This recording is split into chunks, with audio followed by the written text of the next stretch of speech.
അന്ന് നേരെ തിരിച്ചു പോയിക്കോട്ടെ എന്നല്ല, കൂടെ നിൽക്കണം എന്നാണ്. ഇപ്പോഴൊക്കെ ജ്യേഷ്ഠന്റെ മക്കളൊക്കെ വീട്ടിലേക്ക് വന്നാൽ നിങ്ങൾ എന്നാ പോകുന്നതായിരിക്കും രണ്ടാമത്തെ ദിവസം ചോദിക്കുന്നത്.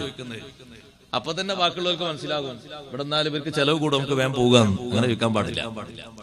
അവരെത്ര കണ്ടി ഇവിടെ നിൽക്കുന്നോ അത്രയും നമ്മൾ ചെലവഴിക്കണം. അതൊരു സ്നേഹമാണ്, നമ്മുടെ രക്തബന്ധമാണത്, അന്യരല്ല. സ്വന്തം ജ്യേഷ്ഠനാ വീട്ടിലേക്ക് വന്നത്, ഭാര്യയുണ്ട്, മക്കളുണ്ട്. അല്ല ഞങ്ങള് നാളെ തന്നെ പോണോ, രാവിലെ തന്നെ പോണോ, ഉച്ചക്ക് പോകണോ, ഒന്നും ചോദിക്കരുത്. അവരെത്രയാണോ അവിടെ നിൽക്കുന്നത് അത്രയും നിൽക്കട്ടെ. അതാണ് സ്നേഹം, അതാണ് സന്തോഷം. ചെലവല്ലേ ഇത് ദുനിയാവിൽ നമ്മൾ ചെലവഴിക്കുമ്പോ അള്ളാഹു ആഖിറത്തിൽ കൂലി തരൂലേ? കുടുംബക്കാർക്കല്ലേ കൊടുക്കുന്നത്. എത്ര മുന്തിയ ഭക്ഷണം കൊടുത്താലും വലിയ കൂലിയല്ലേ കിട്ടുന്നത്. അതുകൊണ്ട് നമ്മൾ അവിടെ നിൽക്കുന്നത് കൊണ്ട് നമ്മളെ ഭാഗത്തുനിന്നോ പെണ്ണുങ്ങളെ ഭാഗത്തുനിന്നോ യാത്രക്ക് പറ്റിയ എന്തെങ്കിലും സൂചനാവാക്യങ്ങൾ അതുണ്ടാകരുത്. കുട്ടികൾക്കൊക്കെ എന്നാ മദ്രസ ഓർക്കുന്നതെന്ന് പോലും ചോദിക്കാൻ പാടില്ല. അപ്പൊ അതിന്റെ ഉള്ളിലൂടെ വായിച്ചെടുക്കും. മദ്രസയും സ്കൂളും ചോദിക്കുന്നത് ഇവിടെ നമ്മൾ നിൽക്കണോട് എന്തോ പ്രയാസമുണ്ട്, അതുകൊണ്ടാണ്.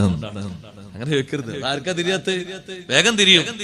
അല്ല ഈ മോന് നാളെ സ്പെഷ്യൽ ക്ലാസ് ഉണ്ടോ എന്ന് ചോദിച്ചതിന്റെ അർത്ഥം അതാണ്, നിങ്ങൾ രാവിലെ തന്നെ പോണോന്നാ. അങ്ങനെ ചോദിക്കാൻ പാടില്ല. അവർ കഴിവിന്റെ പരമാവധി